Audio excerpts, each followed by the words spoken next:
Agnes Geréb herself was unable to meet you on your visit to Hungary this time because she's still under house arrest. Do you have a personal message for Agnes today? Well, I want to thank Agnes for being a pioneer. And, you know, in every country where midwifery has been repressed or almost eliminated, as in the States, we had our pioneers, and they went way out on a limb. So the rest of us had a way to follow. So Agnes, I want you to take heart, keep heart, don't give up the fight, and know that we are in your debt. And we honor you and wish you the best, and we will keep working for you until you are free. From your own experience in the United States, where does Hungary stand on those stages, on that ladder of climbing to good birth practice?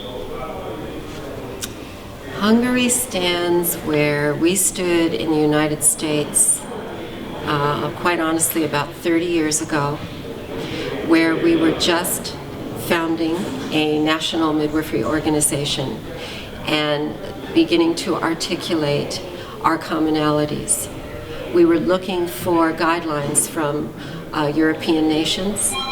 We realized that we had to create curriculum for midwives. We had to create a mechanism of certification.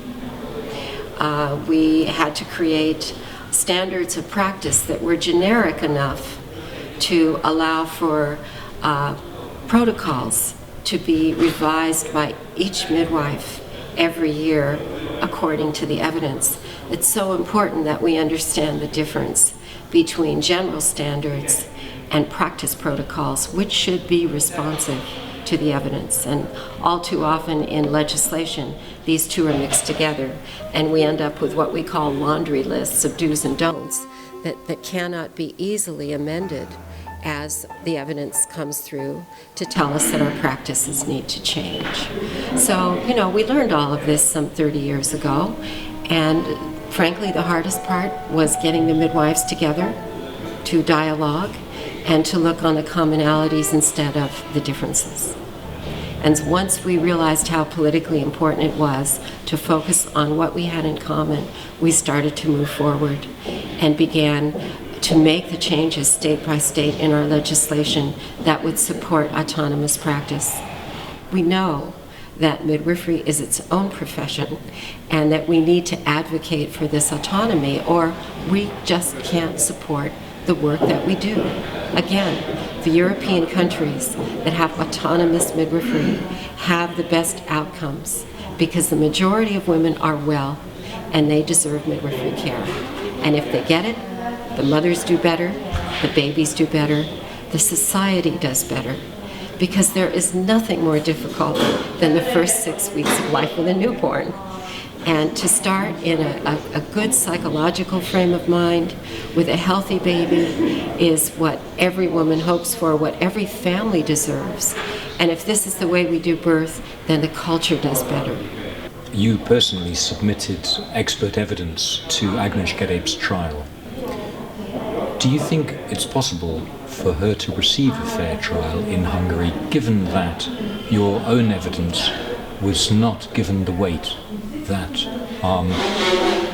experts appointed by the Hungarian authorities, Interior Ministry experts, were given, in a situation where society, or the profession rather, still largely condemns home birth? Is it possible for Agnes Geréb to receive a fair trial in those circumstances? I think not. I think that the team went to such care to contact experts all over the world. Each expert took an individual case. I know that I personally documented my testimony with evidence, with good evidence regarding Agnes's care. And as far as I'm concerned, Agnes's performance in this case met international standards of midwifery and obstetrical care regarding third stage management. I feel her care was impeccable. So I don't know the basis on which the Hungarian decision was made, but I will say that in terms of the evidence and the international community surrounding this particular concern, Agnes did nothing wrong. So how can she be getting a fair trial when the evidence says otherwise?